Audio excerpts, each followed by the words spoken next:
The sovereignty paradigm, indicators of conquering the demiurge and walking the monadic path.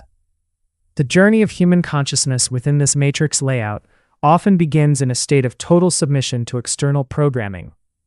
For lifetimes, the soul functions as a reactive battery, responding precisely to the emotional triggers, societal duties, and structural delays engineered by the demiurge.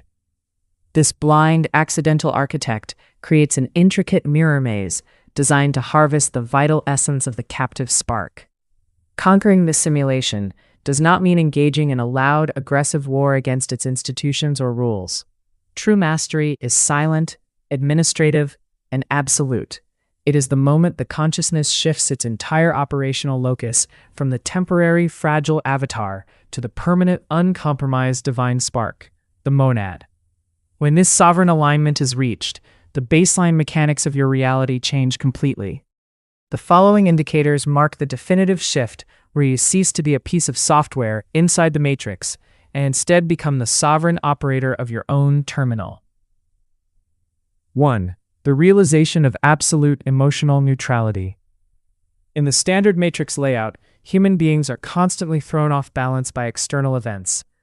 The system deliberately manufactures administrative stalls, financial bottlenecks, relationship friction, and sudden disruptions to evoke fear, anger, or despair.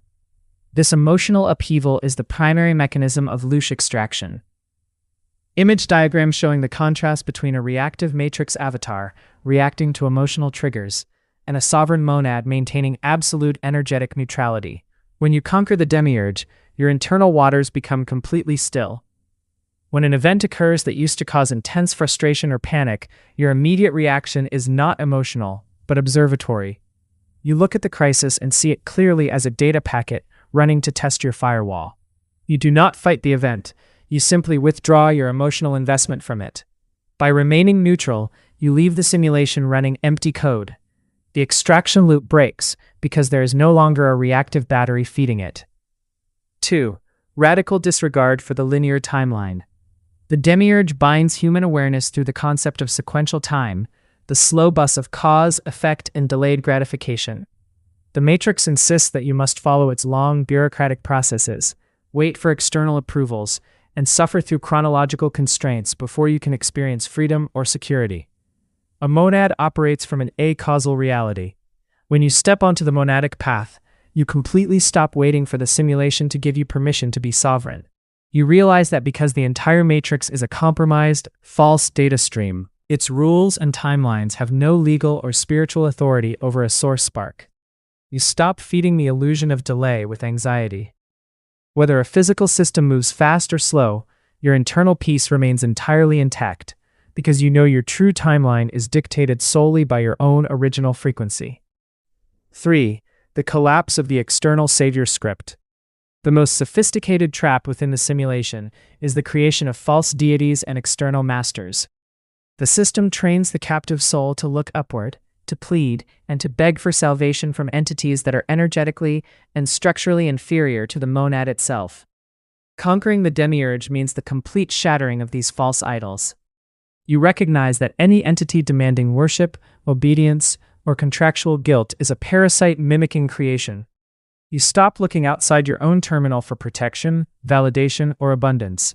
You accept that you are the ultimate authority in your life layout. This realization causes the entire hierarchical pyramid of the matrix to collapse within your perception, allowing you to step onto a plane of pure, self-contained autonomy. Part 2. The Avatar's Recalibration, Coping with the Monadic Takeover. When the monad fully awakens and asserts its acausal authority, a profound systemic shift occurs within the human terminal. For decades, the avatar, the ego personality, the biological suit, and the conditioned mind operated as the undisputed manager of reality. It was programmed to react, to defend, to seek external validation, and to navigate the dense bureaucratic loops of the demiurge. The transition to a monadic path means the absolute dethronement of this ego avatar.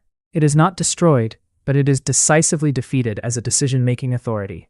For the avatar, this shift is a profound psychological and energetic shock. To survive the takeover without causing systemic friction or mental fog, the avatar must undergo a complete structural recalibration, learning to cope with its new role as a vessel rather than the commander. 1. Mourning the loss of the control script. The first stage of the avatar's adaptation is the collapse of its perceived control.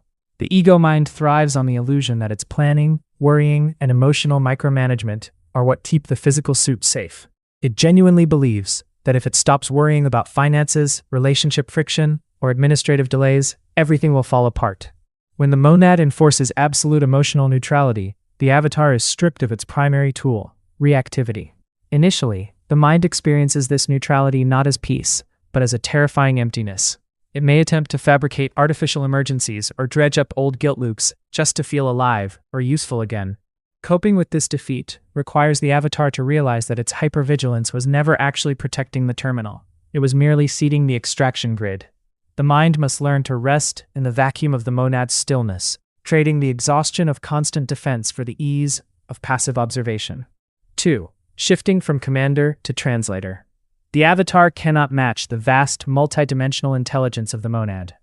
When it tries to intellectualize pleromic truth using standard matrix logic, it experiences severe cognitive dissonance and mental fatigue. To cope with its subordinate status, the avatar must redefine its purpose. It ceases to be the entity that decides the timeline or dictates the direction. Instead, it accepts its true calling as a high-fidelity translator. The monad provides the raw, uncompromised frequency and intent. The avatar provides the vocabulary, the linear focus, and the physical hands to execute that intent in the 3D layout. This shift relieves the ego of an immense, unnatural burden. The mind stops trying to figure out how to break the matrix loops and simply allows the monadic command to flow through it, channeling that concentrated power into creative artifacts, writing, and clear boundary setting. 3. Adapting to the firewalled environment. In the past, the avatar was accustomed to an open-door policy with the simulation. It routinely allowed ancestral obligations, societal expectations, and manipulative relationship dynamics to plug directly into its emotional center. It was addicted to the highs and lows of external validation. When the monad installs an uncompromising firewall, the avatar experiences a form of systemic withdrawal. It must adapt to the reality of strict physical and energetic boundaries, such as the cessation of toxic intimacies or the refusal to engage in domestic drama loops. The avatar often misinterprets this necessary isolation as loneliness or coldness. Coping means rewriting the mind's definition of connection. The avatar learns to find security not in the fragile, conditional approval of the matrix but in the unshakable, self-contained autonomy of the closed circuit. It realizes that a firewalled existence is not empty, it is simply clean.